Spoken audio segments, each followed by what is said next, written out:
Saudara-saudariku, di pertemuan yang lalu kita telah bahas di makna firman Allah Subhanahu wa taala surah Al-Baqarah di pembuka ayat yang ketiga. Alladzina yu'minuna bil ghaib wa yuqimuna as-salah wa mimma razaqnahum yunfiqun. Kita telah selesai di pembahasan kalimat yuqimuna as-salah pada bab pendahuluan. Sebelumnya saya ingin ingatkan bahwa rangkaian ayat-ayat sebelumnya memberikan gambaran kepada kita bahwa Al-Quran adalah kitab yang difirmankan oleh Allah, seluruh isinya berupa petunjuk untuk kehidupan kita, pedoman yang memudahkan segala langkah kita, pedoman menuju kebahagiaan dan kesuksesan, pedoman yang memberikan petunjuk ketenangan hidup bagi kita, pedoman yang bisa mengubah perilaku kita menjadi lebih baik, pedoman segala kemuliaan. Dan ini hanya akan Allah berikan ya bagi orang-orang yang mau bertakwa kepada Allah Subhanahu wa taala, yang diantara ciri takwa itu pertama, dia mesti yakin tanpa ragu pada setiap apa yang Allah sampaikan di dalam Al-Quran ini, walaupun sifatnya belum ia ketahui atau belum ia dapatkan informasinya atau bahkan belum ia pahami isinya. Maka ini bagian syarat yang pertama. Orang-orang yang yakin tanpa ragu akan kandungan Al-Quran, maka dijamin oleh Allah Subhanahu wa taala akan diberikan ketenangan pada jiwanya, diberikan rasa aman dalam kehidupan dunianya, dan dijamin dari kegelisahan akhirat saat suasana begitu menegangkan di yaumul hisab. Kemudian kita lanjutkan di pertemuan yang lalu bahwa jika orang-orang menginginkan menjadi takwa setelah dia yakin akan seluruh isi kandungan Al-Quran, maka keyakinan itu mesti ia buktikan dengan memperbanyak amal saleh. Karena itulah kalimat iman dalam Al-Quran itu seringkali disandingkan dengan amal saleh.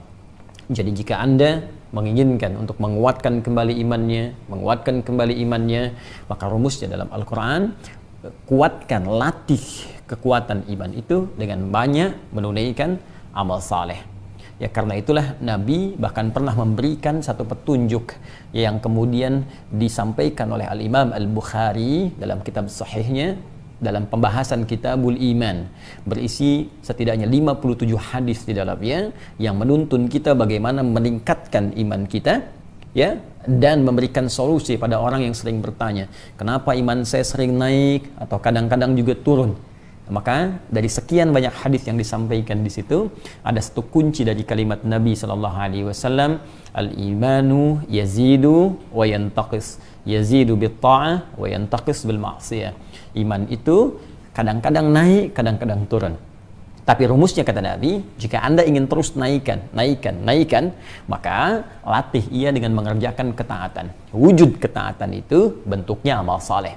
Karena itu seringkali dalam Al-Quran ketika disebutkan kalimat iman, baik bentuknya menggunakan kata kerja, fi'il, madhi'kah atau mudhari'kah, atau bentuknya menggunakan kata benda, isim, ya, isim fa'il misalnya, maka itu seringkali disandingkan dengan amal soleh setelahnya. Ya, saya pernah contohkan pertemuan lalu, wal 'asr innal insana lafi khusr illal ladzina amanu, iman.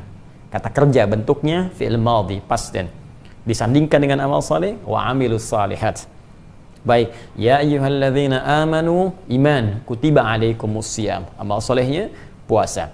Ya ayyuhalladzina amanu, iman, amal salehnya aufu bil uqud, la yaskhar qaumin qaum, la yaghtab ba'dukum ba'dha. Baik, demikian pula ada yang sangat menarik yang belum kita bahas di pertemuan yang lalu, ya, maka pengertian terbaliknya. Nah, karena kalau kita uraikan di pertemuan yang lalu, setiap iman itu ya pasti bersanding dengan amal saleh. Ini rumusnya. Iman ya akan bersanding dengan amal saleh. Ya, amal saleh. Ingat kata Nabi, jika Anda ingin menguatkan iman, maka kerjakan amal saleh. Tapi iman ini bisa menurun dengan mengerjakan amal salah. Ya, yazidu wa yantaqis. Yazidu bit ta'ah, Iman akan naik dengan mengerjakan ketaatan, bentuk taat itu amal soleh. Wayantaqis, dan ia akan turun lemah iman itu, ya, bil maksiyah. Yazidu bil ta'ah wa yantaqis bil maksiyah, dengan mengerjakan maksiat. Maksiat itu ini ya bentuknya amal salah. Amal salah. Nah, jadi ini padanannya, lawannya.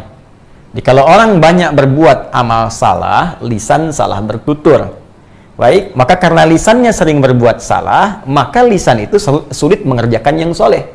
Karena itu, pengertian paling mudahnya begini, cara memahaminya. Orang-orang yang sering berkata salah, berkata-kata kotor, berkata dusta, sering mencela, maka untuk berkata yang soleh itu tidak mudah untuk dilakukan.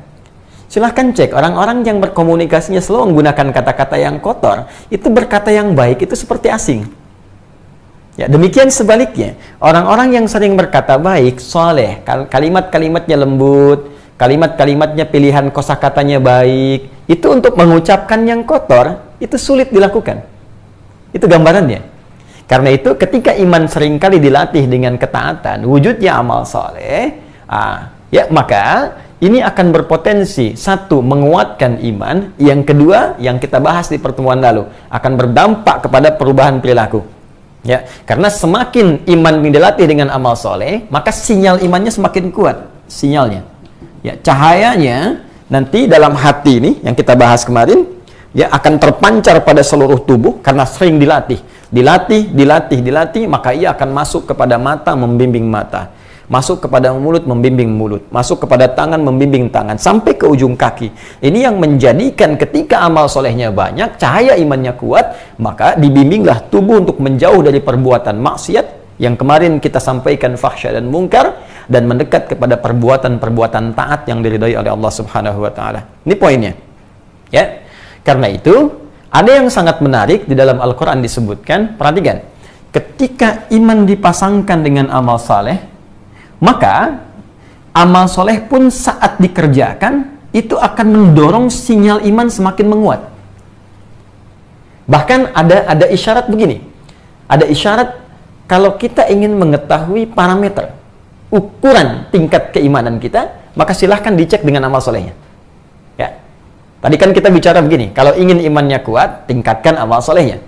Maka pengertian terbaliknya, kalau kita ingin mengecek apakah iman sedang kuat atau lemah, maka cek di amal solehnya. Ya, lihat amalan-amalan kita. Tutur katanya, amalan lisan, amalan mata, amalan telinga, amalan tangan, sampai ke ujung kaki. Ini menunjukkan pertanda iman. Jelas ya? Nah, karena itu, kemarin kita telah belajar, kalau Anda bertanya, bagaimana cara kita melatih amal soleh, yang dengan latihan itu bisa menguatkan sinyal iman sehingga memberi petunjuk pada seluruh tubuh untuk berperilaku mulia. Maka Allah sandingkan dengan amalan pertama, mengawali dengan fisik kita terlebih dahulu. Ya, nanti ada amalan fisik, ada amalan di luar fisik seperti harta. Ya, sebelum kita keluar fisik, dari tubuh kita dulu. Maka dilatih dengan satu amalan yang tidak perlu mengeluarkan harta untuk mengerjakannya. Apa itu? Wa yuqimunas shalah. Ya, amalnya disebut dengan sholat. Ini. Ya. Maka dilatih dengan menunaikan sholat. Amalan pertama, amalan fisikal, yang semua orang bisa mengerjakan, karena tidak ada tuntutan untuk mengerjakan sholat itu berupa hal-hal di luar tubuh kita, semacam harta. Nggak ada orang sholat bayar misalnya.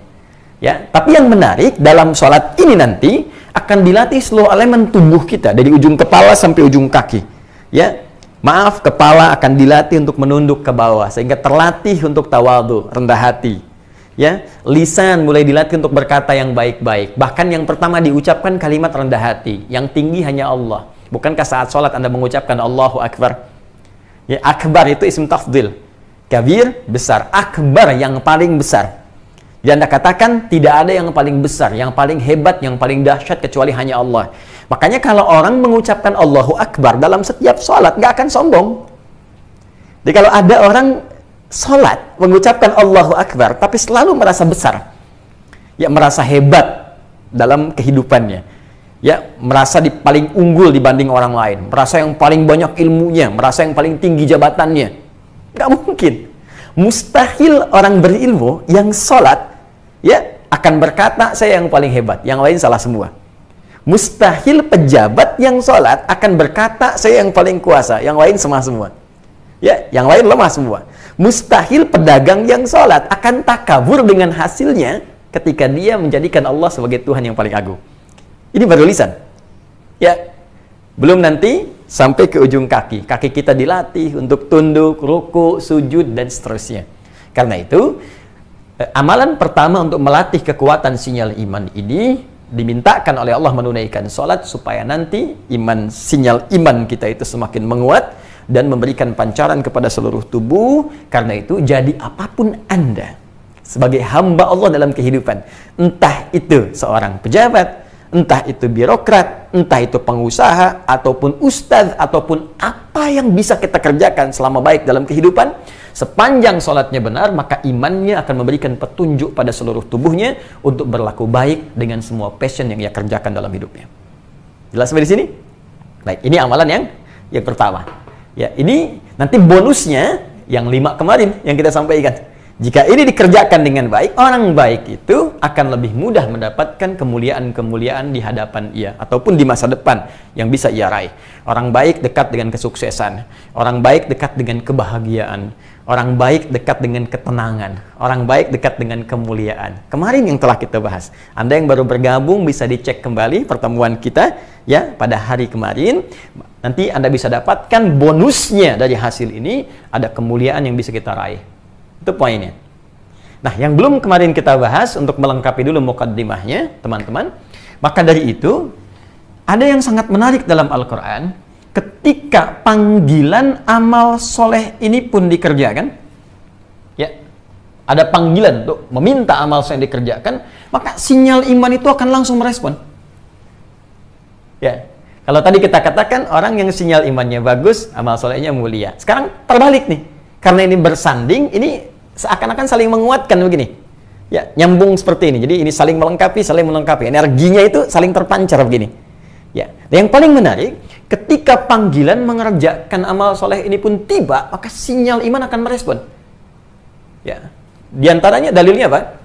Yuk kita lihat Quran surah ke-8, Al-Anfal ayat yang kedua. Ya, di situ disebutkan kalimat iman, lalu disebutkan panggilan untuk mengerjakan amal solehnya. Innamal mu'minuna alladzina idza dzukirallahu wajilat qulubuhum. Ayo pelan-pelan. Masih ingat kemarin iman tempatnya ada di mana? Masih ingat? Di hati. Iman tempatnya ada di hati. Hati bahasa Arabnya qalbun. Ya. Yang bukan hati fisik ya. Ini hati tempatnya roh nanti. Ya. Jamaknya qulub. Ya, bentuk jamaknya, keluarnya kulub. Ini bentuk tunggalnya kalbun, jamaknya kulubun. Jelas? Orang beriman disebut mukmin. Kemarin telah kita bahas. Ini jamaknya disebut mukminun. Begini. Baik. Nah, sekarang mari kita lihat. Kata Allah, innamal mu'minuna. Sungguh orang-orang beriman itu. Nah, disebutkan imannya. Alladzina, mereka semua tanpa batas. Ingat, kemarin telah kita bahas 1080 kali disebutkan dalam Al-Quran. Baik laki-laki, perempuan. Orang beriman itu, baik laki-laki, perempuan, tua, muda, besar, kecil, lintas batas, tidak ada sekat di dalam kehidupan sosialnya. Idza dzukirallahu, jika disebutkan nama Allah. Idza dzukirallahu, dzukira, jika disebutkan nama Allah, disebutkan menggunakan kalimat zikir. Tuh, masih ingat kemarin? Bukankah di antara amalan zikir itu salat? Dalilnya Quran surah ke-20. Quran surah ke-20 ayat ke-14. Ya, innani anallahu la ilaha illa ana fa'budni wa aqimis salata li dzikri. Tunaikan salat sebagai zikir kepada aku. Nah, maka orang-orang beriman itu kata Allah, kalau disebutkan zikir, kalimat menggunakan zikir, dipanggil untuk zikir. Idza dzukirallahu, dipanggil nama Allah, disebutkan nama Allah, ya, wajilat qulubuhum. Ada getaran, sinyal mulai naik dari jiwanya. Saya tanya pada Anda, kata Allah disebutkan nama Allah. Saya Saya tanya pada Anda, bukankah setiap hari disebutkan nama Allah? Allah, Allah, Allah, Allah, Allah. Coba, masih ingat? Bukankah setiap hari kita dipanggil dengan disebutkan nama Allah lewat suara azan itu? Bukankah itu panggilan? Bukankah kalimat azan pertamanya disebutkan nama Allah? Allah, Allahu Akbar, Allahu Akbar, Allah. Dan berapa kali disebutkan? 5 kali dalam sehari. Ya, subuh, zuhur, asar, maghrib, isya. Dahsyatnya, sehari dibagi 5 waktu. Setiap pergantian waktu disebutkan terus nama Allah. Subuh selesai, muncul zuhur, siang. Disebutkan lagi nama Allah. Siang selesai, muncul sore, asar. Disebutkan lagi. Ya, dalam salat asar. Sore selesai, masa muncul maghrib, pembuka malam. Disebutkan lagi. Selesai maghrib, muncul malamnya, gelap. Disebutkan lagi kalimat Allahnya. Setiap waktu berganti disebutkan nama Allah. Dan kata Allah, orang beriman itu kalau disebutkan dipanggil untuk sholat, jangankan sholatnya, baru dipanggil sholatnya saja, sudah ada sinyal dari imannya.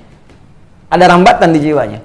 Makanya ada sebagian ulama mengatakan, kalau Anda ingin mengecek iman kita masih ada dalam jiwa, pancarannya kuat atau tidak, coba dengar panggilan azan untuk menunaikan sholat. Di situ ada ukuran yang paling indah tentang kualitas keimanan kita. Nih, mohon maaf ya. Kalau yang paling standar nih, ya di standarnya iman. Ya, jadi ini yang paling standar. Standar. Mohon maaf, tinggi tidak, rendah juga tidak. Yang paling standar. Yang paling standar itu yang pas disebutkan, pas ada sinyal. Nah, ini standar. Nah. Misal, ya, azan subuh misalnya. Ya, subuh. Jam berapa azan subuh tempat Anda? Oh ya, baik. Kita ambil pertengahan saja. Saya pertengahan 4, misalnya 35 lah. Azan subuh 4.35. Allahu Akbar, Allahu Akbar. Langsung hati Anda ada panggilan. Sinyalnya menguat. Membangunkan Anda dengan mengatakan pada pikiran Anda, bangun, sudah azan. Allahu Akbar, sudah azan. Jadi begitu dipanggil, pas kita memberikan respon. Maka ini menunjukkan iman Anda standar. Bukan kuat. Bukan kuat ya, tapi standar. Ya, cara berpikirnya begini. Anda di kantor datang jam kantor jam 7. Datang pas jam 7, bukankah standar? Kalau datang jam 6, baru itu hebat namanya. Ya, karena itu, kalau ada orang dipanggil azan 4.35, kemudian dia baru sadar ingat dengan panggilan itu, maka imannya standar. Tapi kalau Anda dipanggil subuh 4.35, dari jam 4 sudah kepikiran sholat. Bahkan sebelum dipanggil sudah siap-siap. Belum waktunya subuh tiba, jam 4 sudah bangun. Ada yang jam 3 sudah bangun. Ada yang siap-siap dulu, warming up dengan tahajud dulu. Ada yang zikir dulu. Kata Allah itu ada ahli surga yang sedang berjalan-jalan di muka bumi. Ya, ilustrasinya demikian, sedang beraktivitas di bumi. Siapa mereka? Orang yang bangun di pertengahan malam, terus dia sholat tahajud. Habis itu sebelum subuh, dia sibuk istighfar. Wabil asharihum yastaghfirun. Itu ada di Quran surah 51 ayat 15 sampai dengan ayat 18. Ya, Masya Allah. Sibuk istighfar, nungguin subuh, padahal subuh belum. Dipanggil, tapi sudah bangun sebelum waktunya. Ini menunjukkan iman Anda sedang kuat. Ya. Baik. Hati-hati. Yang jangan sampai terjadi adalah bagian yang ketiga. Ya, sudah dipanggil, tapi masih belum sadar. Jam subuh panggilan 4.35, baru sadar 5.34. Nah, ini pun belum ingat sholat. Masih ingat yang lain misalnya. Maka hati-hati kalau sudah azan, Allahu Akbar, Allahu Akbar. Ada yang mengingatkan, akhi sudah azan nih, tenang, baru azan, belum qomat. Awas tuh. Ini menunjukkan ada persoalan dalam iman. Karena itu cek. Di setiap hari itu 5 waktu dicek. Subuh iman masih kuat belum? Ya, kemudian kalau subuhnya kuat, zuhur cek lagi. Jangan-jangan subuh kuat, zuhur lemah. Awas, hati-hati. Zuhurnya lemah, asar lebih lemah lagi. Yang paling dahsyat, jangan sampai terjadi apa yang dikhawatirkan Nabi SAW. Ada orang yang paginya beriman, sorenya kufur. atau yang sorenya iman, paginya kufur. Waliyadzubillah, kita berlindung kepada Allah Subhanahu wa taala. Ini poin yang kita coba garis bawahi dulu di sini. Ya, jelas teman-teman sekalian? Ini gambarannya. Jadi jangan kita melihat sholat itu kewajiban saja, tidak. Sholat itu adalah parameter keimanan. Sholat itu kunci segala kemuliaan. Sholat itu adalah ukuran bagaimana Allah bisa memberikan segala hal yang mungkin kita harapkan dalam kehidupan. Teman-teman yang bergabung pada saat ini, ya, baik yang di Indonesia ataupun yang di luar, saya dapat juga gambaran ada yang dari Amsterdam, ada yang dari beberapa tempat. Ya, sekali lagi, sholat tidak mengenal sekat. Anda yang di Paris, di Hong Kong, di Jepang, ingat, tidak mengenal sekat. Begitu tiba waktunya, maka berlaku kaidah iman yang telah kami paparkan. Nah, karena itu, orang-orang beriman itu mendapatkan penilaian tidak biasa dalam Al-Quran. Termasuk di ayat ini. Ya, mari kita lihat. Sebelumnya, Anda tarik nafas dulu, kurang lebih 10 detik. Dan biarkan di 10 detik itu saya coba menghapus ini supaya kita bisa menikmati apa yang coba kita uraikan. Bismillah. Hitungan belum dimulai. Oke, kita mulai. 1, ya. 2, 3, 4, 5, 6, 7, 8, 9, 10. Saya mohon izin untuk berbagi, ya, saya tidak bermaksud mengajari, saya mohon maaf, saya hanya ingin berbagi saja. Saya mohon izin untuk berbagi satu cabang ilmu, ya, dalam gramatikal bahasa Arab, turunan di ilmu Nahwu, namanya ilmu i'rab. Ya, i'rab itu nanti untuk mengetahui posisi sebuah kalimat dalam struktur, ya, kalimat bahasa Arab. Ini posisinya apa, bagaimana kedudukannya, dan ini sangat berpengaruh kepada makna. Jadi perubahan harakat dalam posisi sebuah struktur kalimat itu akan memengaruhi terhadap makna. Nah, kita berada di ayat ketiga Al-Baqarah, ya. Alladzina yu'minuna bil ghaib. Bil ghaib.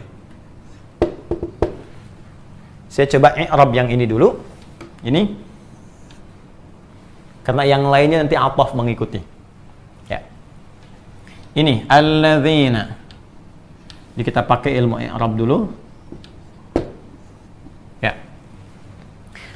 Alladzina ismun mausulun mabniun 'alal fathi fi mahalli satu. Paham? Tidak, nanti kita terangkan. Ismun mausulun, isim mausul, kata sambung, konjungsi, ya, yang akan menerangkan kalimat sebelumnya. Mabniun 'alal fathi, yang dibangun kalimat ini dengan harakat fathah di ujungnya. Nih, alladzina, nah, ya, di harakat ujung. I'rab itu melihat harakat ujung. Mabniun 'alal fathi, dibangun dengan harakat fathah di ujungnya, ya, fi mahalli, kedudukannya, posisinya satu, bisa jarrin, fi mahalli jarnin, ya, badal min al-muttaqin, hudal lil muttaqin. Ini satu. Atau yang kedua, fi mahalli jarnin na'tun lil muttaqin. Ya, paham? Tidak, tunggu sebentar, nanti saya terangkan belakangan. Atau bisa juga yang ketiga, fokus baik-baik. Alladzina bisa berarti juga di sini khabar. Ya, khabar. Dari mubtada hum. Ya. Manal muttaqin hum, humul ladzina. Baik. Bisa berarti nasab, dari kalimat amdah, amdahul ladzina yu'minun. Amdah alladzina. Nasab. Bisa berarti juga, ya, mubtada. 5, mubtada. Mana khabarnya? Ayat kelima. Ulaika ala hudam min rabbihim wa ulaika humul muflihun. Ulaika. Nah, jadi kalau teman-teman belajar ilmu nahwu nanti ada yang Arab. Satu kata ini saja itu punya 5 turunan posisi. Kita dalami cabang ilmunya, dapat 5 posisi ini. Ya, 1, Fi mahalli jarrin badal. Posisinya jar. Jar itu dia bisa berharakat kasrah dari sebelumnya. Ikut. Ya muttaqin kasrah, ikut kasrah lagi. Ya, tapi bukan kasrah yang dilihat. Ini posisinya badal. Badal itu artinya pengganti dari yang sebelumnya. Keterangan yang menggantikan sebelumnya. Kalau kita terangkan maksud badal ini adalah maksud kalimat sebelumnya. Siapa muttaqin itu? Hudal lil muttaqin. Al-Quran akan memberikan segala kemuliaan petunjuknya kepada orang takwa. Siapa orang takwa itu? Alladzina. Ini dia maksudnya. Badal. Ya. Yang dimaksud muttaqin itu, ganti kalimat tadi, keterangan muttaqin itu ya ini. Jadi kalau Anda ingin menjadi muttaqin, ini keterangannya. Jadi apa yang saya bahas kemarin, 1,5 jam, itu saya baru nerangkan satu posisi ini. Bisa yang kedua, na'tun, sifat. Sifat. Ya, sifat orang takwa itu, ya ini. Sifatnya sering meningkatkan imannya kepada Allah. Sifatnya rajin sholat. Sifatnya rajin beramal. Jadi kalau Anda ingin melihat orang takwa, lihat yang banyak amalnya. Kalau Anda pengen lihat orang takwa, lihat yang kuat imannya. Lihat yang baik akhlaknya. Ini, sifat. Na'tun. Ya, lil man'uti atau wasfun lil mausufil muttaqin. Bisa berarti khabar. Informasi, keterangan, berita. Jadi Allah ingin beritakan kepada kita. Siapa orang takwa itu? Humul ladzina yu'minuna bil ghaib. Nih, saya turunkan informasi kata Allah. Kalau kamu ingin mencari, ingin tahu atau ingin jadi orang takwa, maka syaratnya begini, begini, begini, begini. Bisa berarti, ini yang paling menarik, nasab dari kalimat amdah. Amdah itu yang dipuji. Amdahul ladzina yu'minuna bil ghaib. Kata Allah, hey, Quran akan diberikan sebagai petunjuk pada orang-orang takwa, orang-orang ini orang terpuji. Siapa yang dipuji Allah? Alladzina yu'minuna bil ghaib. Jadi ketika iman kita menguat, ya Masya Allah, ketika amal ibadah kita meningkat, itu datang pujian dari Allah. Makanya orang-orang yang dipuji oleh Allah itu rahmatnya dekat. Nanti kita akan lihat ya. Misal, saya beri contoh gini, saya lompat sedikit. Bukankah amalan pertama iman itu sholat? Masih ingat? Alladzina yu'minuna bil ghaib wa yuqimunas sholat. Sholat kan? Nah, teman-teman, sholat ini jamaknya sholawat. Ya, sholawat begini. Sholawat ini bentuk jamaknya. Ya, lihat, sholawat itu di Al-Quran itu bentuknya ada 3 nanti.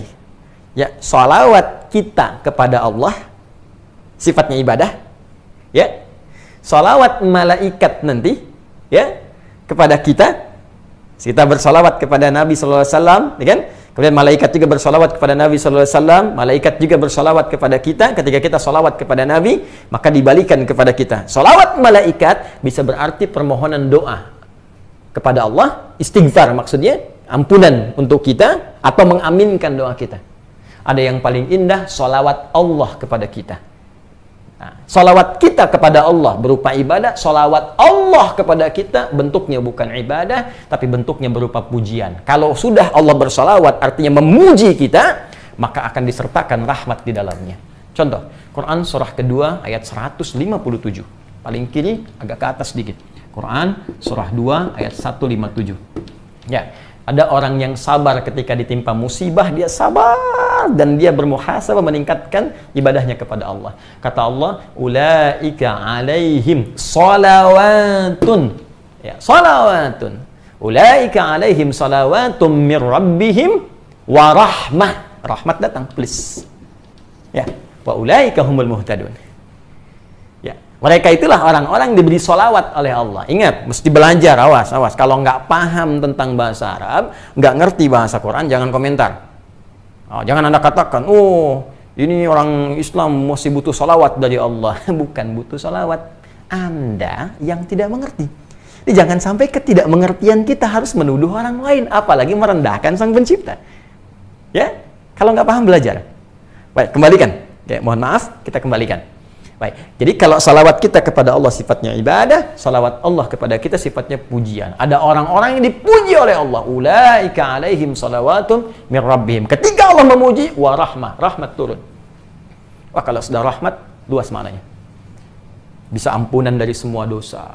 Jadi kalau orang sudah dosanya sudah israf, sudah berlebihan. Wah, kalau israf itu begini. Kalau Anda kondangan, ada prasmanan, makan sekali. Nah, kalau yang israf itu ngantri lagi, 10 kali ngantri lagi. Itu israf. Ada orang berbuat dosa israf. Jadi kalau belum ngerjain dosa, kayaknya belum lengkap. Oh, si fulan udah maling tuh. Oh, saya juga bisa. Langsung maling. Di apa yang orang kerjakan dia belum, akan selalu dia kerjakan israf lebih. Bahkan pada orang seperti itu pun, kalau sudah mendapatkan rahmat Allah, maka menghunjam hidayah dalam dirinya, terampuni dosa-dosanya, dan berpeluang sangat dekat dengan Allah Subhanahu wa Ta'ala.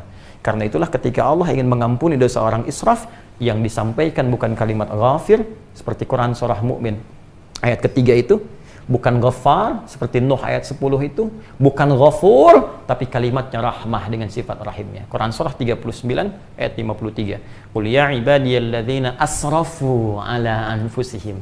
Katakan Muhammad SAW pada hamba-hambaku yang israf dalam dosanya. La taqnatu min rahmatillah. Ya, rahmat.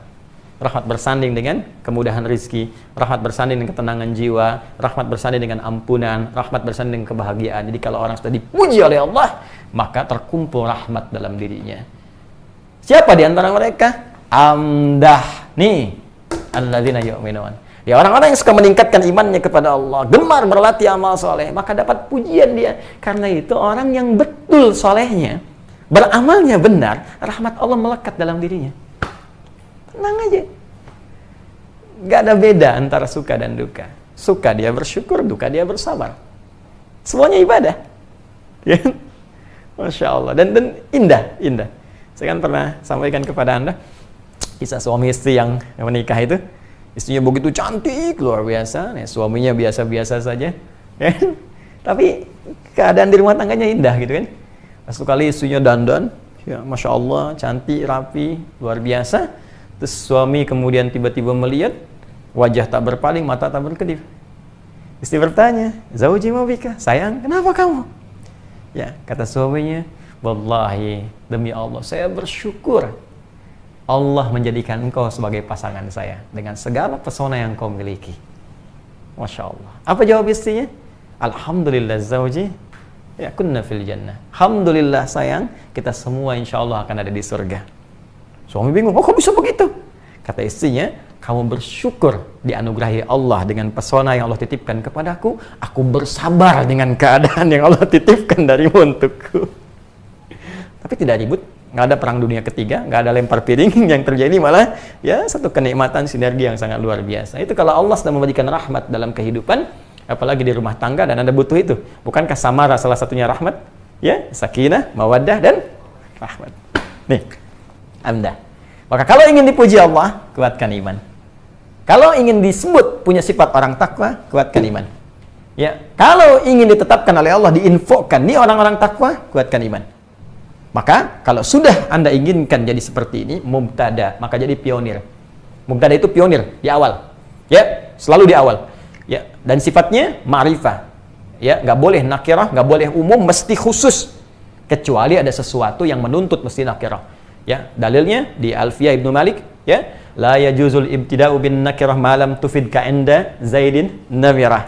Ya, enggak boleh mubtada itu diawali dengan nakirah kecuali ada sesuatu manfaat yang sifatnya masih didapatkan dari situ, enggak ada yang lainnya lagi. Jadi spesial, khusus. Maka maksudnya jadilah orang spesial, jadi pionir. Kalau disampaikan sekarang, cepat lakukan sekarang. Cepat tingkatkan iman. Itu maksudnya. Nah, ini baru satu kalimat yang kita i'rab, belum yang ini, belum yang lainnya. Jadi satu-satu. Nah, sekarang kalau kita ingin mulai, bagaimana caranya? Wa yuqimunas shalah, tunaikan salat. Kemarin kita berhenti di pembahasan apakah setiap orang salat mendapatkan kemuliaan yang dimaksudkan? Belum tentu, kecuali seperti salat yang diinginkan oleh Al-Qur'an dan dicontohkan oleh Rasulullah SAW. Bagaimana caranya? Itu yang coba kita akan bahas di pertemuan kali ini. Ya, jadi saya cukupkan dulu pembahasan kali ini, muqaddimahnya. Jadi kita belum muqaddimah nih.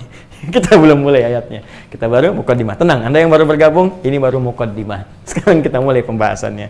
Jadi saya nanti pelan-pelan. Jadi insya Allah saya akan berbagi. Ini ilmunya ada ini kita turunkan. Jadi kalau sudah bahas satu-satu, nanti turunan ilmunya apa? Ini sorofnya, ini nahunya, ini balaghahnya. Ya, kemudian misalnya nanti ada arud, kita masukin arudnya dan seterusnya. Ya, supaya kita dapat bagian ilmu, termasuk kita baca kitab yang disampaikan oleh para ulama kita. Bismillah. Pelan-pelan ya. Allahumma salli ala sayyidina Muhammad sallallahu alaihi wasallam.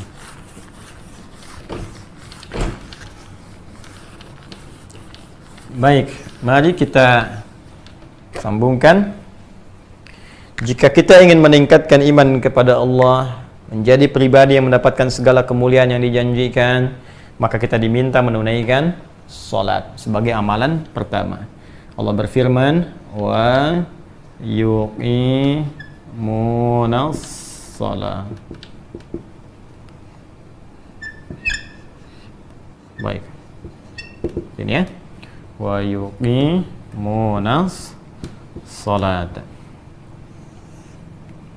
Ini kita tuliskan salat. Pelan-pelan.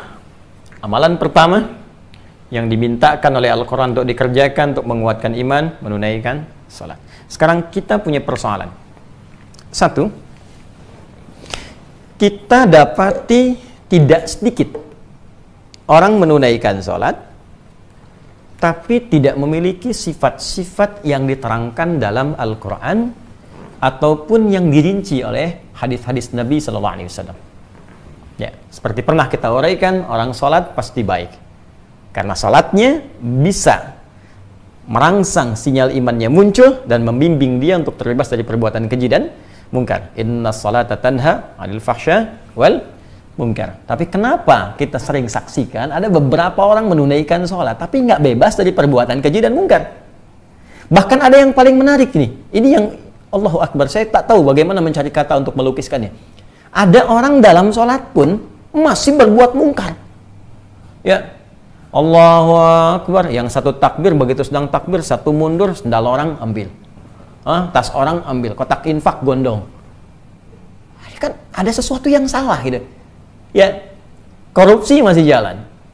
Ya, berbuat maksiat jalan. Ini yang paling aneh, nggak pernah tadinya bahkan sholat begitu di sidang pakai peci, mulai pakai kerudung, mulai pegang tasbih, mulai macam-macam. Ya, tapi yang paling menarik kalau ada perubahan, alhamdulillah. Tak ada perubahan itu yang aneh. Apa yang terjadi? Kata Allah, sholat bikin tenang. Ada orang sholat nggak tenang juga. Kata Allah, orang sholat bahagia, dia sudah sholat nggak bahagia. Kata Allah, orang sholat baik, dia sudah sholat nggak baik. Apa yang salah? Baik. Nah, ini yang coba kita lihat, barangkali sholat yang ditunaikan tidak seperti yang diisyaratkan dalam Al-Quran, dicontohkan oleh Nabi Sallallahu Alaihi Wasallam. Mari kita bahas dulu. Sebelum kita baca kitab, saya akan terangkan dari sudut bahasa Al-Qurannya dulu. Baik. Pertama, mari kita lihat kalimat as-shalah. Saya mulai dari sini dulu. Ya, ini ada dua kalimat. Kita turunkan waw, kita satukan ke sini. Jadi ini satu, ini dua. Saya mulai dari sini dulu. Kalimat as-shalah itu oleh Allah Subhanahu wa taala difirmankan dengan menggunakan alif lam ini.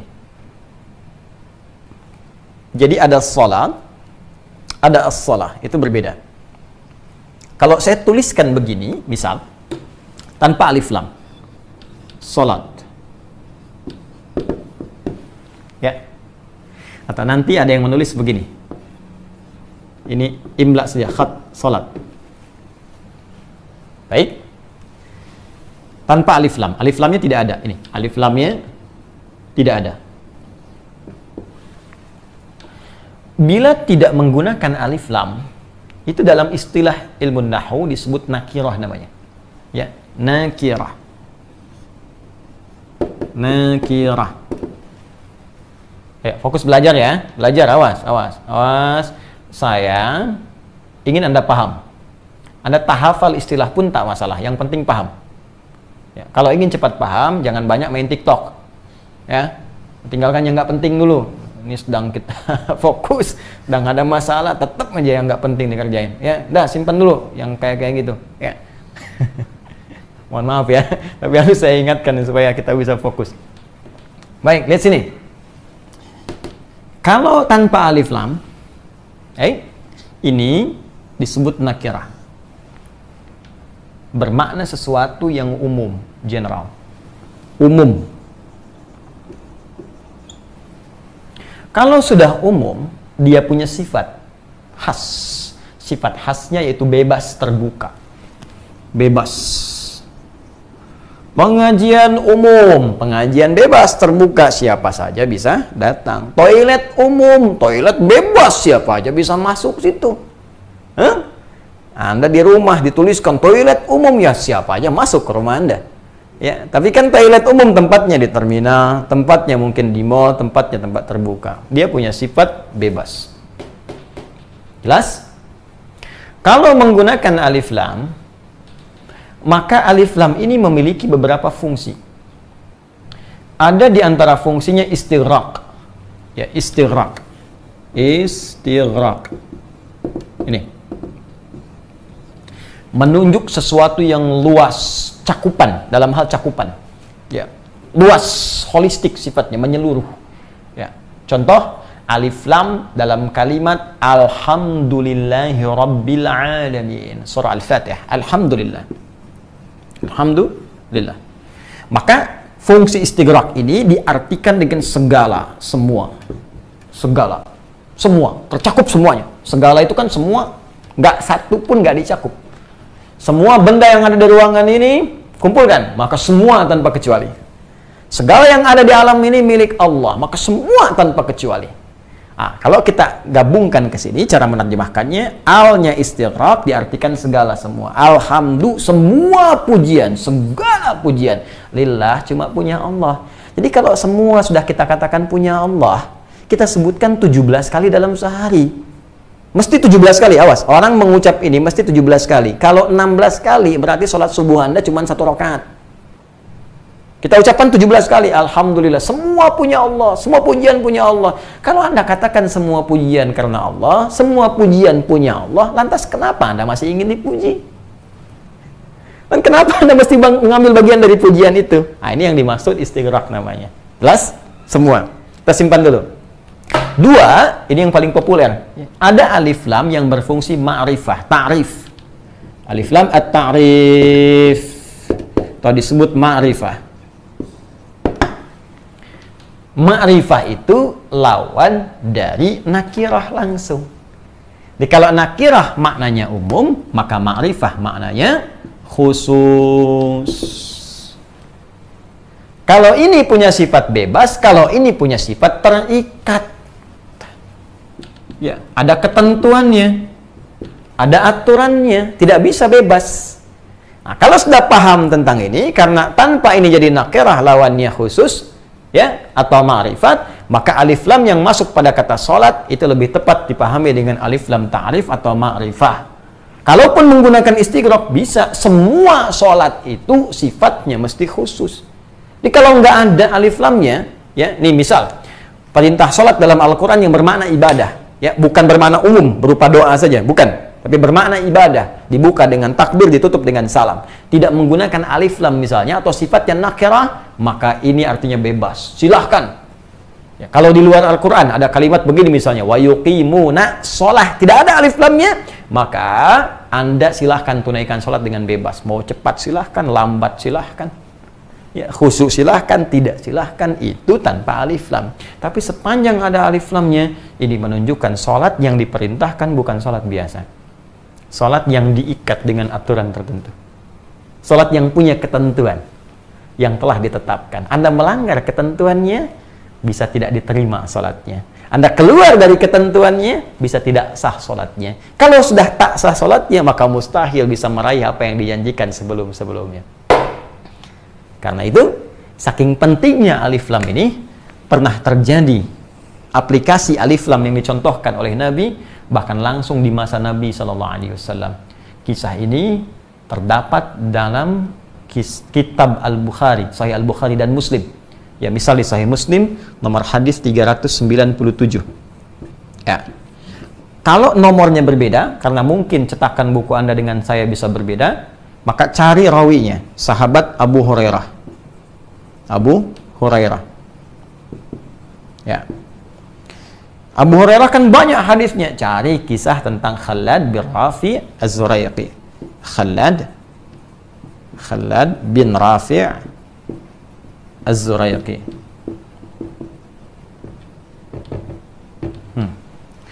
Khalad mungkin kisahnya banyak. Cari bab al-musi ya fis shalah. Al-musi fis shalah.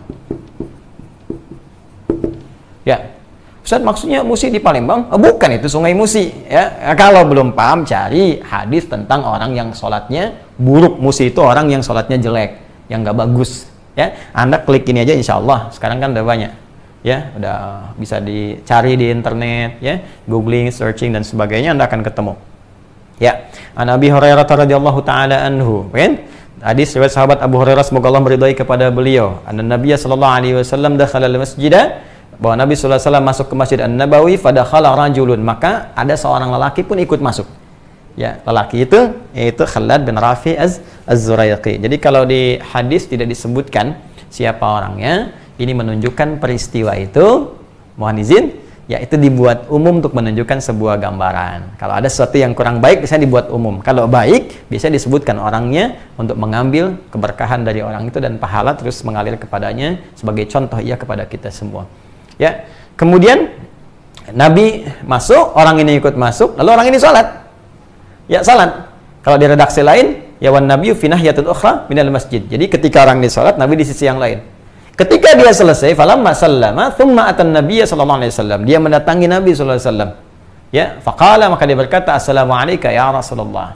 Assalamu alayka ya Rasulullah. Ya, faqala lahu an-nabiy sallallahu alaihi wasallam, maka dijawab oleh Nabi sallallahu alaihi wasallam, wa alaikassalam wa rahmatullah, irji' salli fa innaka lam tusalli. Bima makna? Kata Nabi, engkau balik lagi salat karena engkau belum salat. Ada sudah selesai salatnya. Sudah salam, datang, sudah salat lagi. Begitu selesai, datang lagi, mengucapkan salam lagi, dijawab seperti yang semula tadi. Seperti yang semula. Kata Nabi, wa alaikassalam wa rahmatullah, irji' salli fa innaka lam tusalli. Kamu salat lagi. Sampai 3 kali dia. Begitu yang ketiga dia baru sadar. Ini pasti salat saya terlampau bebas sih. Saya belum tahu nih aturannya. Belum mengerti, ada yang nggak benar dalam salat saya. Maka dia berkata, ya Rasulullah, bima makna ma uhsinu ghairah. Ya Rasulullah, saya nggak bisa lebih baik lagi. Kemampuan saya sampai di sini. Alimni, mohon ajarkan aku. Apa aturan-aturan yang belum aku ketahui sehingga salatku dipandang mesti diulang. Tuh. Baik, maka diajarkanlah oleh Nabi sallallahu alaihi wasallam prinsip-prinsip dasar dalam salat yang bisa menjadikan salat kita benar. Bahkan yang paling menarik dimulai dengan kalimat pembuka yaitu wudu. Kata Nabi, idza qumta ilas shalah. Idza qumta, idza. Nih, menarik. Ini sudah ya, saya hapus dulu ya.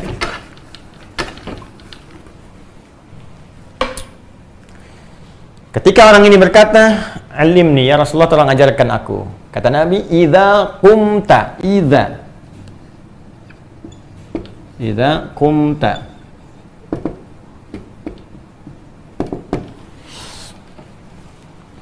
Idza apabila, qumta engkau mendirikan dengan sempurna. Ya? Jadi qama yaqumu. Qama. Ingat, qama. Ya, bukan titik. Dan qama, panjang bacanya. Qama. Qama itu berdiri tegak sempurna. Ya, kalau aqama membuat kita tegak sempurna. Sempurna. Jadi kalau orang Arab itu ingin menyebut sesuatu yang sempurna, itu diilustrasikan dengan sikap berdiri yang tegak sempurna. Ya, makanya dulu waktu saya kecil itu ada latihan pramuka itu ya. Ada sikap sempurna. Ya, sikap sempurna. Berdiri tegak, jangan goyang kanan, goyang kiri, depan, belakang, tegak sempurna. Kakinya bahkan teratur.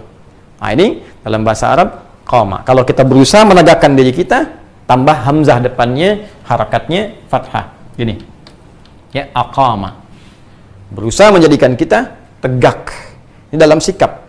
Tapi dalam makna kiasannya secara balaghah artinya ini menunjukkan kesempurnaan. Ya, kalau diterjemahkan, kalau kamu ingin sempurna. Ya kan? Nah, gini teman-teman. Idza, kalau ketemu past tense, ini bentuk past tense. Ya, fi'il madhi. Madhi itu past tense. Untuk lampau. Ya. Huruf idza, kalau ketemu bentuk madhi, bentuk past tense, maka maknanya berubah jadi mudhari. Oke? Maksudnya apa, Ustaz? Ikuti aja. Ya, pahami aja. Jadi kalau ada kata idza, Ya, paling cepatnya gini, kalau ada kata idza setelahnya kata kerja, ya, itu pasti umumnya akan menunjuk pada makna mudhari, akan. Ya, sedang, akan, nanti. Belum kejadian waktu itu, nanti, kalau nanti akan. Makanya kalimatnya apabila kamu akan, ya. Itu cara menerjemahkannya. Baik, misal di Al-Qur'an kita praktekkan contoh ini. Idza jaa nasrullahi wal fath. Apabila nanti datang pertolongan Allah, maka dibukalah Makkah itu. Al-Fathu Makkah. Itu begitu surat itu turun, belum dibuka Makkahnya. Baru diinformasikan, nanti Makkah akan ditaklukkan, akan dibuka, terbuka untuk kalian masuk. Itulah diantara mukjizat yang disampaikan kepada Nabi, berisi berita gaib. Makanya orang beriman langsung yakin. Makkahnya belum dibuka, tapi udah yakin karena Allah yang sampaikan. Itulah sifat orang beriman. Jadi kalau disampaikan langsung yakin, walaupun masih gaib, belum tahu kita. Nah, itu idza bertemu dengan fi'il madhi. Ini Nabi mengatakan, idza qumta, kalau kamu nanti akan menyempurnakan sholat. Idza qumta ila sholat, kalau kamu akan menyempurnakan sholat. Kalau kita buang idzanya, ya, berarti telah sholat. Kalau kita ingin pertahankan maknanya, ya, akan menyempurnakan, idzanya dibuang. Maka berubah ke dalam bentuk aqama, ya. Aqama ganti kata ketiga dengan ya, yuqimu. Yuqimu. Plus, kalau cuman satu orang, yuqimu, dia akan menyempurnakan. Tapi pertanyaan saya, mohon maaf sekali, yang akan menyempurnakan sholat cuma satu orang atau semua yang sholat? Pasti semua yang sholat. Makanya rumus dalam asbabun nuzul atau asbabul wurud, kalau ada satu kejadian, orangnya nggak langsung disebutkan umum sifatnya, rajulun, atau menggunakan inisial, ini artinya kejadian itu akan terjadi lagi di masa depan dengan tokoh-tokoh yang berbeda. Karena itu Khalad nggak disebutkan kalimat hadisnya rajulun. Ya, tapi dicari sampai ketemu orangnya ini. Kalimat hadisnya rajulun artinya yang mungkin pernah keliru, bukan Khalad saja, orang nanti pun akan banyak yang salah sholatnya. Mesti belajar dulu. Barangkali di antara yang banyak itu, mohon maaf, saya, Anda, atau kita termasuk di dalamnya. Baik ya? Karena itu kembalikan ke sini. Idza qumta, kalau idzanya dibuang, maka berubah ke sini jadi aqama bentuk mudhari yuqimu. Karena banyak, tambah di ujungnya. Rumus kemarin yang kita ambil. Yuqimun. Maka bentuknya jamak. Mereka mencoba menyempurnakan. Perhatikan sini. Kembalikan ke Al-Baqarah ayat 3. Orang-orang yang ingin mencas imannya itu bukan sekedar sholat. Bisa Allah mengatakan, alladzina yu'minuna bil ghaibi wa yusallun. Bisa. Tapi kenapa kemudian dibuka dengan kalimat yuqimun? Dan mereka mencoba menyempurnakan. Salat mereka, alif lamnya muncul sesuai aturan ma'rifah yang tadi. Ini cara menerjemahkannya, wa yuqimunas shalah, dan mereka orang-orang yang menguatkan iman itu, orang-orang yang ingin jadi takwa itu, mereka berusaha menyempurnakan salatnya sesuai aturannya. Pakai. Gitu cara menyempurnakannya. Tahu menerjemahkan sesuai dengan konteksnya. Sekarang bertanya, bagaimana cara menyempurnakannya? Cek di hadis ini. Ini pelajarannya. Kata Nabi, idza qumta ila shalah, jika kamu ingin coba menyempurnakan salat, pertama asbighul wudu. Betulkan wudunya, sempurnakan wudu, maka belajar wudu dengan benar. Ini mohon maaf karena ini pelajaran tafsir, bukan pelajaran fikih, jadi saya belum bisa masuk kepada bab fikih. Nanti kalau terlampau lebar kita, ini kajiannya nggak akan pernah selesai. Ya, akan lebih baik kalau kita nanti pisahkan. Insya Allah kita pisahkan. Sebetulnya Anda bisa ikuti di YouTube ya, Adi Hidayat Official. Ini saya sarankan sekali lagi akan lebih baik Anda menggunakan yang official. Ya, karena nanti ada yang suka ngambil potongan-potongan terus ditampilkan, kadang-kadang watermarknya juga dihilangkan dan sebagainya. Jadi terambil sepotong-sepotong dan saya tidak bertanggung jawab. Jadi kalau yang ini saya bisa lihat kadang-kadang ada teman-teman memantau di komentar, ada pertanyaan, saya bisa lihat. Nanti kita jawab, ada yang langsung kita telepon, permintaan kadang langsung kita sampaikan. Ya tidak harus kita publikasikan juga untuk menjaga niat kita, ya, supaya tetap dalam koridor ridha Allah Subhanahu wa taala, sesuai usaha kita. Ya, kembali ke sini. Teman-teman nanti bisa lihat di pelajaran kami misal yang di Masjid An-Nur Tanah Kusir itu membahas tentang sholat dari awal sampai dengan terakhir. Di kajian teman-teman musyawarah, ya, itu juga yang saat di-upload, itu insya Allah ada bab tentang sholat. Jadi Anda sambil berjalan saja ya, nanti insya Allah kalau saya waktunya lebih luang, saya akan mulai coba berikan pelajaran spesifik khusus seperti ini tentang fikih sholat. Di poinnya, kalau ingin sempurna, sempurnakan wudhu. Jadi nanti teman-teman belajar fikih wudhu yang betul. Qurannya dibuka, apa kata Qurannya? Quran surah ke-5 Al-Maidah, kan ayat ke-6, itu ayatnya. Terus hadisnya apa? Turunkan tentang wudhu. Ya, pelajari baik-baik air yang digunakan, berapa yang pokok yang dibasuh, tambahannya bagaimana, sempurna seperti apa, sempurnakan ini. Ya. Yang paling menarik, Nabi menyebutkan wudhu dulu sebelum sholatnya. Padahal orang itu sudah sholat, Khalad tadi. Ada yang berkomentar begini, ketika wudhu disebutkan pertama kali sebelum sholatnya, ini menunjukkan boleh jadi salahnya bukan hanya di sholatnya, tapi sudah dimulai dari wudhunya. Dan ini menunjukkan orang yang keliru wudhunya, sudah kemungkinan besar akan berdampak pada salah sholatnya. Silakan aja cek. Orang wudhunya terlampau terburu-buru, takut. Kadang-kadang yang kepala harus dibasuh ini cuma rambut misalnya, ya kan? Itu pasti sholatnya juga berpengaruh. Kadang pengen cepat selesai, kadang macam-macam, kadang nungguin imam dulu sebelum ruku, atau nunggu ruku baru dia takbir langsung ruku misalnya kan, dan sebagainya. Nah ini, cek ya, jadi nanti masuk kepada bab wudhu, pelajari dengan baik termasuk hikmah-hikmahnya. Kemudian, Tsumastaqbilul qiblah, menghadap ke arah kiblat. Belajar menghadap kiblat. Kiblat itu apa? Ya, kiblat. Kalau sedang di Mekah kemana? Kalau di luar Mekah kemana? Jangan sampai salah menghadap, ya kan? Kecuali kalau memang tak tahu sama sekali. Tentukan dulu. Ya, kiblat kita arahnya Masjidil Haram, Ka'bah. Ya, apa dalilnya? Quran surah kedua Al-Baqarah ayat 144. Ya, paling kiri sebelah bawah di mushaf. Qad nara taqalluba wajhika fis sama' falanuwalliyannaka qiblatan tardaha fawalli wajhaka syatral masjidil haram. Kalau sedang jauh, kalau di area Masjidil Haram ke arah Ka'bah, ya kan? Pastikan pas ke situ. Makanya di area Ka'bah bulat-bulatnya itu semua area safnya menghadap ke Ka'bah. Itu sebagai awas kiblat ya. Kiblat itu acuan, bukan objek sembahnya. Awas jangan keliru. Salah kalau menjadikan itu sebagai objek sembah, itu bukan. Itu kiblat. Beda antara objek sembah dengan kiblat. Yang kita sembah Allah Subhanahu wa taala. Kiblatnya supaya kita semua rapi, ya, indah terlihatnya, nyaman menunaikan, maka ada kiblatnya. Baik. Walaupun apa buktinya bukan itu yang disembah, walaupun Ka'bahnya nggak tahu kemana, kita bisa menghadap Allah yang menemukan kita. Itu yang disebut di Quran surah kedua Al-Baqarah ayat 115. Ya, paling kiri di pertengahan di mushaf. Walillahil masyriqu wal maghrib fa aina ma tuwallu fathamma wajhullah. Bukan fathamma wajhallah, tapi fathamma wajhullah. Milik Allah timur dan barat. Kalau Anda sedang menunaikan sholat, tak tahu di mana kiblat, nggak ngerti, lihat posisi matahari nggak paham, menghadap ke arah yang Anda yakini, Allah menemukan kita. Allah yang tahu kita menghadap dan sah sholatnya. Sah. Ya, bahkan ditegaskan wa makana Allahu liyudhi'a imanakum. Kalaupun engkau salah kiblat karena keyakinanmu, tetap diterima karena imanmu yang yakin dengan menunaikan sholatmu itu. Itu di Al-Baqarah ayat 143 itu. Nah, jadi teman-teman sekalian, ini sekaligus bantahan karena dulu ada pernah begini. Ada kelas ini aneh juga nih, ya. Saya punya adik kelas dulu, dia masuk dapat beasiswa kedokteran. Saya tak perlu sebutkan kampusnya, tapi sangat menarik. Masuk di kedokteran, tapi dapat pelajaran pluralisme. Ya, bukan pluralitas, beda antara pluralitas dengan pluralisme, tidak. Ya, kalau pluralitas, ya kita menghormati keyakinan orang lain.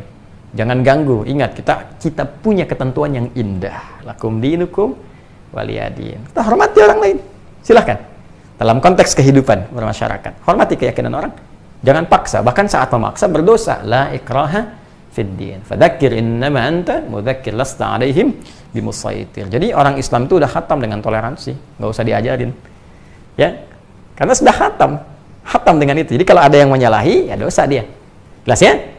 Nah, tapi kalau mengatakan semua agama sama, menuju pada Tuhan yang sama, caranya beda-beda, nah, itu yang keliru. Ya, itu sudah agama baru itu. Saya katakan itu agama baru. Ya, karena semua yang berkeyakinan pasti yakin yang dia yakin itu yang paling benar. Wajar kalau orang Islam meyakini Allah Tuhan saya ini yang paling benar. Wajar, karena setiap yang yakin akan mengakui yang dia yakin itu yang paling benar. Makanya kita menghargai keyakinan orang, tinggal masing-masing bertanggung jawab kepada Allah Subhanahu wa taala saat dia berpulang. Apa yang dia dapatkan dalam janjinya? Ya, kita nggak perlu paksa orang. Cuma kalau orang bertanya tentang Islam, kita jelaskan tentang ketuhanan begini, ya, tentang ibadah begini. Kalau Anda menerima dengan hati yang bening, silahkan bisa bersyahadat. Ya, kembalikan kepada Anda. Tapi kalau Anda memilih pun tetap dalam keyakinan Anda, tetap bersaudara dalam kehidupan dunia, bisa tolong-menolong dalam kehidupan dunia, cuma masalah akhirat kita mempertanggungjawabkan masing-masing pribadi kita. Indah. Kan? Tapi kalau Anda campur adukan, itu yang keliru, itu sudah keyakinan baru. Itu orang aneh, paling aneh semuka bumi. Semua dianggap sama. Karena itu, mohon maaf kalau kita kembalikan ke sini, kisah saya tadi itu ada yang mengatakan begini. Ya, kalian orang Islam sama aja dengan yang lain, nyembahnya kan batu juga. Ka'bah kan batu, yang lain juga ada batu, yang lain benda juga. Nah, ini bayangkan anak-anak pesantren baru keluar masuk fakultas umum dijejaki yang demikian dengan logika-logika yang dipelesetkan. Nah, maka bagaimana cara menjawabnya? Kita katakan, jangan lupa Ka'bah itu bukan objek sembahan, itu kiblat. Orang itu mengatakan yang lain ini juga kiblat, kita berbeda. Sekalipun Ka'bahnya tak kita temukan, Ka'bahnya tidak tahu, Ka'bahnya bahkan tidak ada, tetap yang kita sembah hanya Allah Subhanahu wa taala, walaupun Ka'bah tak diketahui arahnya atau bahkan tidak ada sama sekali, tapi Allah yang menemukan kita. Jadi kita tidak bergantung kepada Ka'bahnya, kita bergantung kepada Allahnya. Hanya ini menunjukkan bagaimana serasinya kita beribadah menghadap pada satu arah yang sama. Itu poinnya. Jelas? Ya, kalau ketemu orang liberal, jangan banyak pakai dalil, terlalu capek. Ya, balikan dengan logika yang sederhana. Saya pernah ditanya orang liberal, Ustaz, bukankah sholat itu mencegah perbuatan keji dan mungkar? Ya, saya bilang.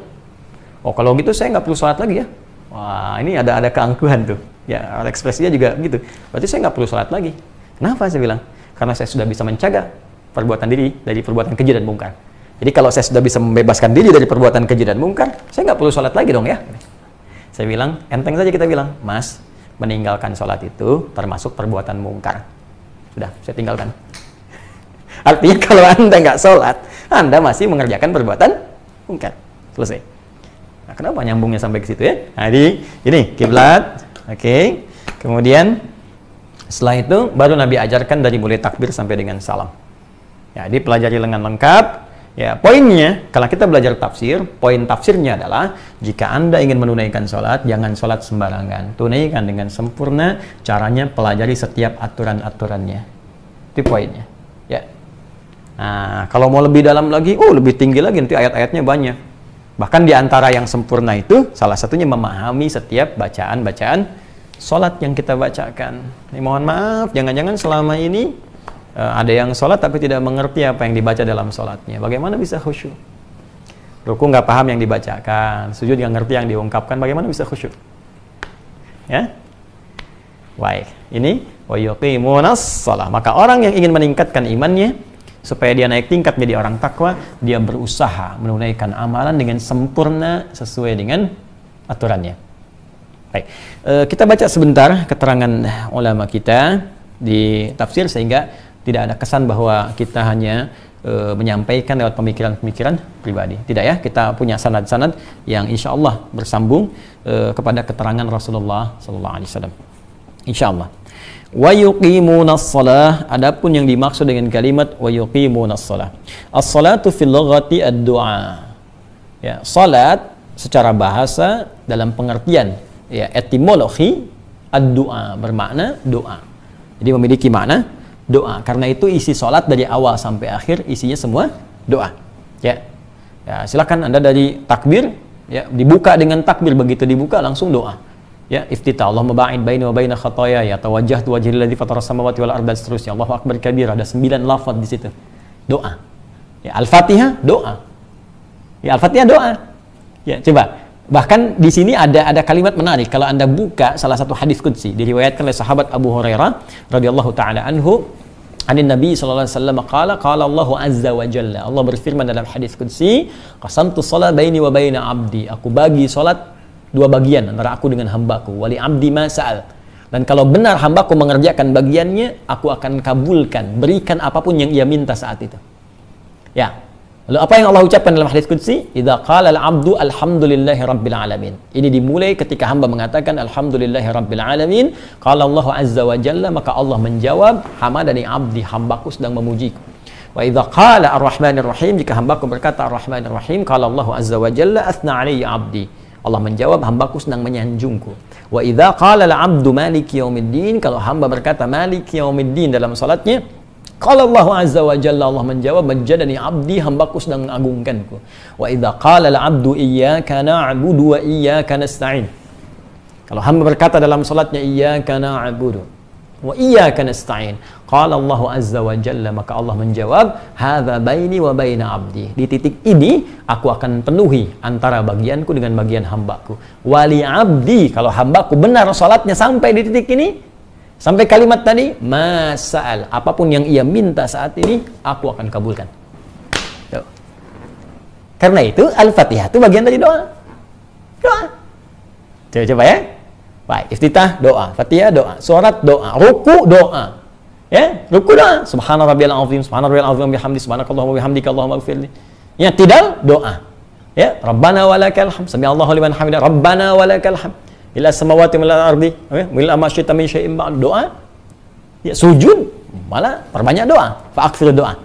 Ya, innama aqrabul abdi min rabbihi wa huwa sajid, fa aktsir doa. Keadaan terdekat para seorang hamba dengan Rabbnya saat sujud, perbanyak doa. Dulu di antara dua sujud, doa, rabbighfirli warhamni, dan seterusnya. Semua doa. Karena itu secara bahasa salat disebut dengan doa. Ya, di antara syahidnya, buktinya adalah firman Allah di Quran surah At-Taubah, surah ke-9 ayat 103. Ketika Allah meminta kepada Nabi sallallahu alaihi wasallam untuk mendoakan, ya, orang-orang sekitaran Nabi sallallahu alaihi wasallam, khususnya yang mau berzakat, berderma dengan hartanya. Ya, khudz min amwalihim shadaqatan tutahhiruhum wa tuzakkihim biha. Ya, wa shalli alaihim inna salataka sakanul lahum. Ya, ambil dari harta-harta orang yang telah masuk kewajiban zakatnya itu, ambil zakat mereka untuk menyucikan jiwa mereka dan membersihkan keadaan diri mereka. Wa shalli alaihim, dan doakan mereka. Inna salataka, sungguh doamu itu sakanul lahum, akan menenangkan jiwa mereka. Nah, ini diantara makna bahasa salat itu berarti doa. Ya, bin shalla yusalli idza da'a, dari kalimat sorofnya shalla yusalli, tasrifnya idza da'a. Jadi jika dia berdoa, ketika seorang berdoa, orang Arab menyebut dia sedang salat. Ya. Wasta'malaha syari' fil ibadati dzatur ruku' was sujud listimaliha 'ala doa. Karena itu dari kalimat doa ini, kalimat salat ini digunakanlah dalam bentuk perintah syariat, karena terkandung dalam setiap gerakannya baik ruku ataupun sujud, yaitu kalimat-kalimat doa. Ya.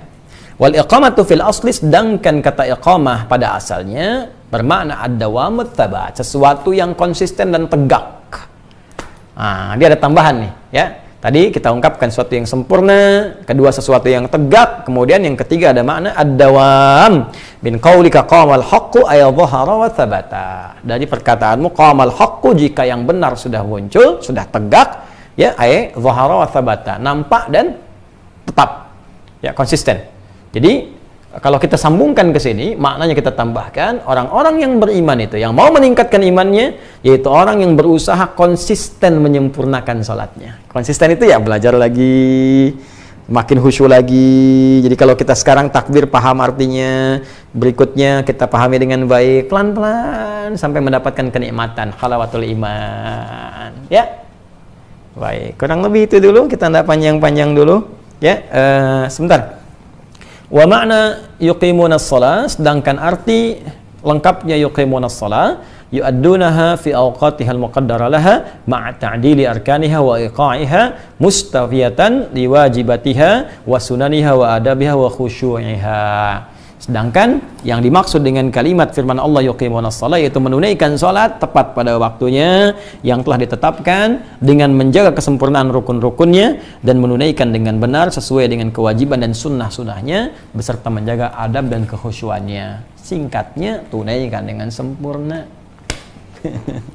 sesuai dengan aturannya. Ada aturan rukun, aturan syarat, aturan khusyuk dan sebagainya yang harus kita pelajari. Itu yang akan merubah keadaan diri kita. Saya kira ini dulu yang kita pelajari. Ya, alhamdulillah kita bisa simpulkan bahwa Orang-orang takwa yang insya Allah mendapatkan petunjuk kemuliaan dari Allah, dibimbing hidupnya menjadi tenang dan nyaman, punya kemuliaan, adalah orang yang mau mencharge imannya sehingga terus meningkat, dan itu ia lakukan dengan cara belajar, berusaha menyempurnakan salat sesuai dengan aturan-aturan yang telah Allah tetapkan. Ini yang bisa kita bahas. Mohon izin saya memberikan tambahan informasi bahwa teman-teman yang telah mengajukan APD, ya, alhamdulillah saya mendapat konfirmasi semua sudah sampai tadi, ya, alhamdulillah di 17 rumah sakit di Indonesia termasuk puskesmas. Dan bagi teman-teman jangan malu, nggak apa-apa kalau ada di wilayahnya, tapi kalau bisa jangan per orang, ya, institusinya, rumah sakitnya, sehingga tidak mengesankan orang per orang. Kita lebih senang nanti kirimkan sehingga bisa digunakan juga Anda dan di rumah sakit tempat Anda berdinas atau bertugas, khususnya yang menangani COVID-19. Ya, insya Allah apa yang Anda ajukan, kita berusaha apa yang kita punya kita maksimalkan. Ya, kemudian ada yang bertanya teman-teman, sebetulnya bukan hanya pertanyaan, saya bahkan harus memastikan ini, ya, sudah murojaah belum? Ayo, yang pengen menghafal di bulan Ramadan, ayo maksimalkan lagi. Ya, ini kan sudah pekan ke-7 nih, Jumat besok, ya. Al-Kahf, ya, Al-Kahf, lalu Al-Qamar, terus berdoa kepada Allah, minta. Sudah sepekan lagi, kurang lebih 6 hari ke depan sebelum Ramadan. Ramadan kita mulai hafalan.